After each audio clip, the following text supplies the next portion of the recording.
UP board का result निकल चुका है और खजनी की अंशिका यादव ने हाई स्कूल में टॉप किया है, तो वहीं श्वेता सिंह उन्होंने टॉप किया। और आपको दिखा देते हैं कॉलेज में, यहाँ सभी बच्चे जुटे हुए हैं जो साथ में पढ़ने वाली बच्चियां हैं, प्रिंसिपल हैं, पिताजी के साथ में वो आई हुई हैं।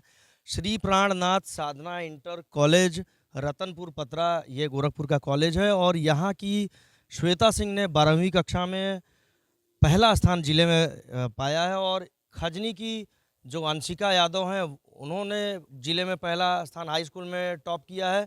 तो बात कर लेते हैं, श्वेता सिंह हमारे साथ हैं और ये बच्चे इस स्कूल के, इस कॉलेज के हैं, जिनको आप देख सकते हैं चेहरे पे ही खुशी दिखाई दे रही है, चूंकि जिले में टॉप किया श्वेता ने। तो श्वेता, सबसे पहले हमारे साथ हैं, बहुत बहुत बधाई आपको। ये बताइए कि कैसे आपने ये उपलब्धि हासिल की और क्या आपने सोच रखा था? सर, मैंने यही सोच रखा था कि अपने स्कूल का नाम रोशन करना, अपने माता पिता का नाम रोशन करना है। और मैं ये आप अपना आगे की पढ़ाई करके मैं प्रशासनिक अधिकारी बनूं, इस समाज की मैं सेवा करूं। अच्छा, ये बताइए कि कौन सा आपका सब्जेक्ट रहा है और क्या आपने स्ट्रेटजी बनाई थी, कितने घंटे पढ़ाई करती थी? सर, मेरा सब्जेक्ट साइंस था, बायोलॉजी से। सर, मैं सुबह उठती थी 4 बजे, अपने घर पे पढ़ाई करती थी, फिर कोचिंग जाती थी, वहाँ से स्कूल आती थी, फिर घर जाती थी, मम्मी की हाथ बटाती थी, फिर शाम को पढ़ती थी।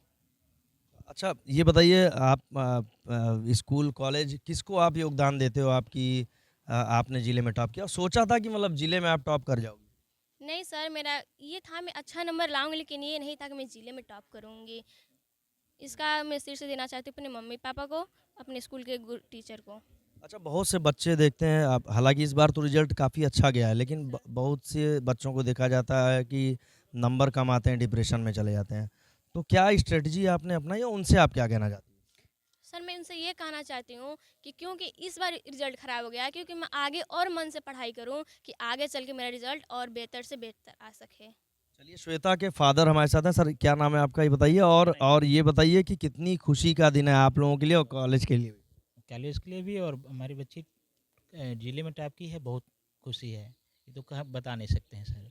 अच्छा, पिपराइच कस्बा है, शहर के भी बच्चे बहुत सारे हैं, अच्छे नंबर लाए हैं, लेकिन किसी ने सोचा नहीं था कि पिपराइच कस्बा है, वहाँ की बच्ची टॉप करेगी। तो क्या आप करते हैं और ये बताइए कि किस तरह से आपने शिक्षा दी इन लोगों को? जी, हम भी टीचर ही हैं सर जी, कोचिंग पढ़ाते हैं।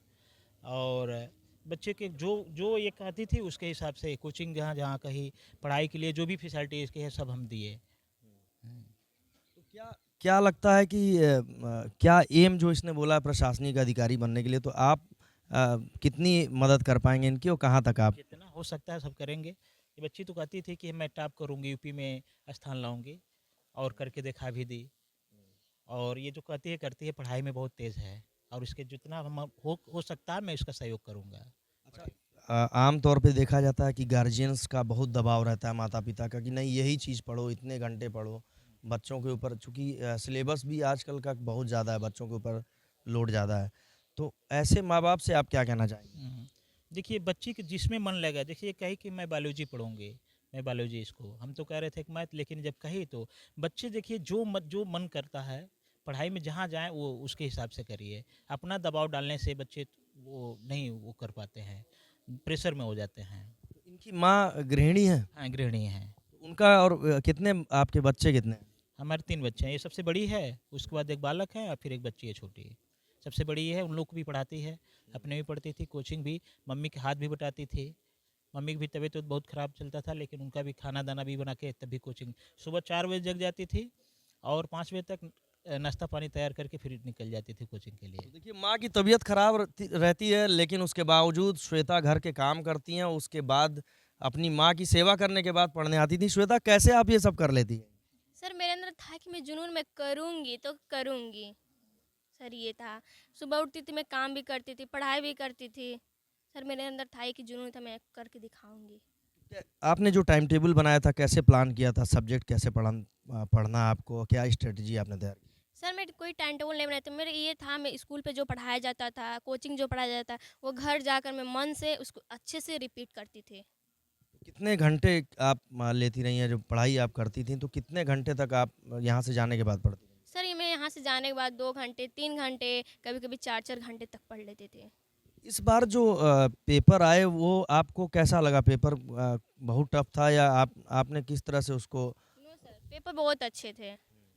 जिस हिसाब से हमने पढ़ाई किए थे उस हिसाब से पेपर बहुत अच्छे थे सर।